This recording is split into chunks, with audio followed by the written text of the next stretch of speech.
Legends of Tomorrow Season 2, Episode 11, Turncoat. Thought this was really good. I actually like getting to see an evil Rip Hunter. He was the only one in this, which kind of surprised me. I thought the other, Legion characters were going to be in it a lot more. So it actually made it more entertaining that they weren't. Like, we got to see Eobard Thawne in it for a quick second. And, of course, he takes off to do whatever. I mean, I guess they were sitting around because, in all honesty, all the mission was for him to get the other part of the spear. You'd think that would be like a full force sort of effort, like, okay, let's just all do this. Especially Eobard Thawne. I mean, I know, yeah, obviously they explained a little bit why he can't stay in one place, for too long, but they need like some radios or something, like, hey, we're in the ship now, just run in for 2.5 seconds. He's done it before, they totally could have done that. But I was like, whatever. It made for a really good episode with just Rip as the villain. It was actually really cool. So it was nice to see him as an evil character. It had a really cool dynamic. He used a lot of what he knew about the ship and the characters to actually overpower them, like early on in the episode. Of course, he starts off, it's like, alright, here's a bunch of assault rifles, and that's pretty much all there is to it. He gives them a bunch of machine guns, and it's like, let's go kill George Washington. And so the team goes in to rescue him. They're, in the crazy shootout segment.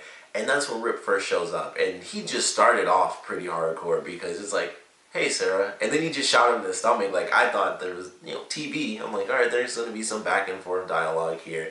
I was like, hey, boom. And then he says bye. And it's like, all right, take him, leave Sarah to, just bleed out and die right here. And take Washington, too. Great, we're done. And even before that, he set off, like, it wasn't even, I guess it was an EMP. It was almost like a quantum EMP, because he sets it off, and of course it destroys, like, everything on the ship.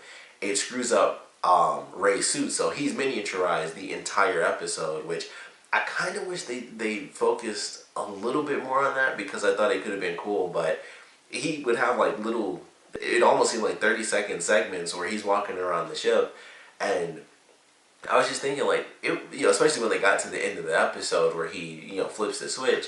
I was like, why didn't they just take him in there in the very beginning? Like, they knew what they had to do, and they had this plan all set up way ahead of time, and they had, like, the little montage segment where Jax was, like, he's pulling wire and stuff like that to set up all these little booby traps. And I'm like, he had time to do that, but he couldn't just pick Ray up and say, hey, just stand on this switch and drop on it once the auxiliary power is on. And I mean, I don't know. I mean, he was walking around the hallway, so he wasn't in the vents, because they had this segment where Stein is like, hey, if you don't get the power back on, I can't save her life. And I'm like, okay, well, he yelled that, and that was at random too, because he was just like, if you can hear me, he just, he yelled it. So I don't know, I guess that was what it was. It was like there was no real way to know when the auxiliary power was on, but at the same time, it's not like Ray was with them when it happened. It's not like he learned as the power got turned on, and then he's like, oh crap, the plan was to do this and then, run all the way over here. He was just walking around the whole time. Like, he was in the hallway, and he's like, huh, ship looks different. And then he was in the vents. I don't even know how he got in the vents, but he was in the vents. And then the rat came along and had, like, some oddly human-looking lips, which I was like, that looks really weird. But he was just in the vents, and that was the one thing I was like, I wish there was more focus on his character. But what they had didn't make a lot of sense to me. Like, he's just walking around like, I'm really tiny, and it takes me, like, forever to get around this ship. If anything, he should have been right where he needed to be the entire time. And it just didn't make a lot of sense why he was just walking around by himself in miniature form, especially after they started to attack the ship. Like, I kind of get it, I guess, ahead of time. It was like, alright, well, he can just walk there while I work on this. But once the ship is getting attacked, it's like, kind of need to speed certain stuff up. Just run, put him on the switch, and then run back and fix the power. And that was like the one thing that bugged me. I was like, that just didn't make a lot of sense why he was just like, kind of just taking a stroll around the ship the whole episode. But I still love the way that they played out pretty much everything that happened in this episode. The team was very split up. Nate and Amara end up together for like a quick minute, and we'll see where that goes, because there was something that they hinted at before. And I've talked about this where I was like, it seemed interesting, because it was like they kind of hinted a little bit that Amar could possibly end up with Ray. And they also did it a little bit earlier on where it was possible that she could end up with Nate. Like, they both had, like, small segments. With Nate, it was a bit more obvious than with Ray. but it was like they just had moments with those characters. It was like they might be going in either direction. You don't really know. And in this episode, they kind of define a specific direction, and we'll see what happens because, of course, they hook up, and then after that, because I totally forgot she said this before, and I think that's what it was where it was that moment where I don't believe teammates should fraternize, and I think that was with Nate. So, they brought that back up, and it's like, well, they had their moment, and she says, how she feels, but it's TV. You kind of know where it's headed. Plus, he got her like some super fancy ruby slippers. Nice gesture, but we'll see where that goes. I wouldn't mind if they got together. This is like one of the few shows where it's like, it'll either happen or it won't. They kind of don't, beat you over the head with it. Really, it's just like, it'll happen or it won't happen. Who knows? Something crazy is gonna happen here, but I like the way they did. I was like, all right, that's simple enough. Just odd situation because of course he gets tackled. Once again, it was a weird thing. Like it was like right before he was like in full steel mode, or he was in full steel mode for like a second, but the guy was still able to knock him down. And I was like, that doesn't logically make a lot of sense, but I don't know, because I'm like, I mean, he's covered in steel, but could someone still push him over as if he were human? Because obviously he can get shot and nothing happens, so it's like, I don't think a person should be able to push him at all. But he falls down, and I was like, well, he's screwed. Like, I was very curious what was about to happen, because the whole mission was just falling apart for them. Sarah was shot, the team got split up, Rory was kidnapped with Washington. Ray was, stuck in miniaturized mode, and it was just all falling apart, and then he got knocked into the water. I was like, this is going really, really bad for them. Like, this is just all a disaster right now. But I like the way it played out. They do it. They fall asleep because that's what happens when you have sex. You just die and you pass out. So they were asleep for like an hour or so. And fortunately, they get there like the last minute during the day. They end up tracking Rory and Washington down. But Rory ends up being like this, almost like a motivational speaker a little bit to George Washington. Like, you want to be a gentleman, but you've got no idea what it means to be an American and stuff. And he's being complimented at the end of the episode, like, you represent everything that this country can become. And it was just like, man, he got all these accolades and stuff for really just being himself. And it's like, hey, we're in war, and I know you want to be a gentleman and all that and whatever, and you're about to be hanged tomorrow, but yeah, that's not what we should do. We need to fight back. And they were going to fight back, which was very interesting. It's like just the two of them for a minute. And finally, when somebody has a gun that's loaded, that's like the one time in any show it ever made sense for people not to be able to shoot, although they were at camp. So once again, it didn't make any sense that nobody was shooting somebody else, because they couldn't find a way to make it work. That was like the one time it was like you kind of had it, but if you're in war, even during those days, if you have to like use gunpowder and use that little brush to like compact all the powder into the gun, you'd still have that ready in the morning. There'd be no reason that they would need to prep that stuff during the day. So it still didn't make sense. Like, somebody would have shot somebody else. There's dozens of people, and there's two guys fighting off everybody. They're like throwing people into each other. Rory basically does like a sideways tackle where he just runs into four guys at once and knocks them all down. I'm like, okay, sure. But it was still cool to see. And then, of course, Amara and Nate come in, and they do a little bit of cleanup, and they all take off.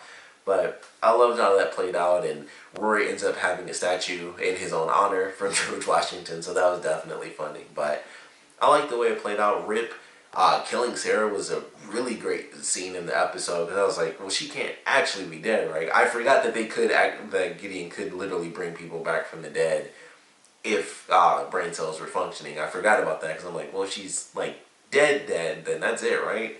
So that wasn't the case, but they had a really great moment where he does end up killing her, and Stein, he knocks him out, and he's choking Sarah, and Jax has to figure out what he's going to do, and he's, a lot of pressure on him as captain in this episode, but it was really well done. And then he was kind of going to lose it a little, and he wanted to take out Rip, even though that was their friend. It's like, what he did, I just can't accept it. But fortunately, Sarah was alive, and he doesn't end up shooting him.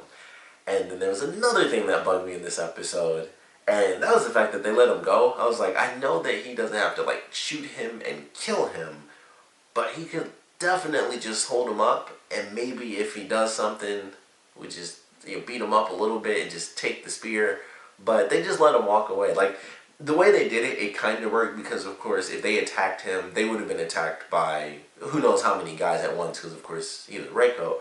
So at that point, it was like, all right, it made sense. But that whole dramatic sequence, I'm like, all right, let's get through the emotion. Let's get this spear because you guys want to stop them from rewriting, destiny, reality itself. Let's hold on a minute. Let's or not hold on, but let's speed up actually. And so they get through the emotional moment, and it's like, well, here come the British. So Rip is able to just take off because they can't actually attack him. All they have actually, I don't even know where he got that flintlock pistol from, but that's all he had. I guess he took that from Rip actually when he left it, or no, because Rip had a normal handgun, so I don't even know. I guess he just picked that up somewhere, but that was all they had. So there wasn't much they would have been able to do outside of hand-to-hand combat. And then once the British regiment is coming along, it's like, well, we can't stay here for too much longer. They were in the middle of the road anyway. They started to show the soldiers, and I'm like, they would have stopped them because it's like, why is this random guy walking by? A lot of army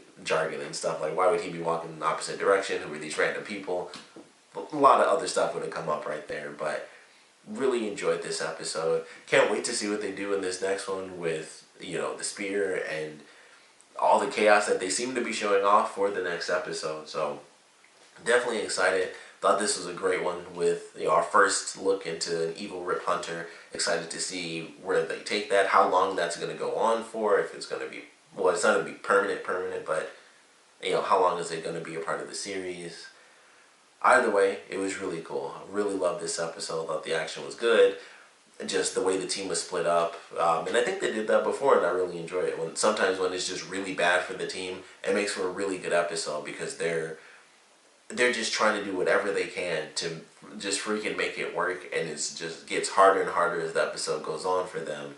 And that makes for a really good episode. It's like, we know they're going to make it, but when it gets to the point where it's like, everything seems to be continuously falling apart for them, that's when it's the most entertaining to watch, because like, alright, they always get out of it, but how the heck are they going to get out of this one? So definitely a great episode. Maybe they just need to stick to like all the oldest wars that they can find, because that seems to be like the best stuff. It's specifically revolutionary stuff. Is like, if it's anything to do with like Civil War era or Revolutionary War, it's just like things always fall apart for the whole team, and then it makes a great episode. It's like, really weird.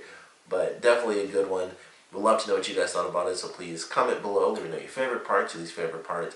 And I want to know what you guys thought about Evil Rip. I mean, this is the first time we actually got to see him, and I loved it, because, I mean, the other villains didn't even do as much as he did in this episode. He runs into Sarah and Rory, it's just like, boom, she's down. He literally killed her in this episode.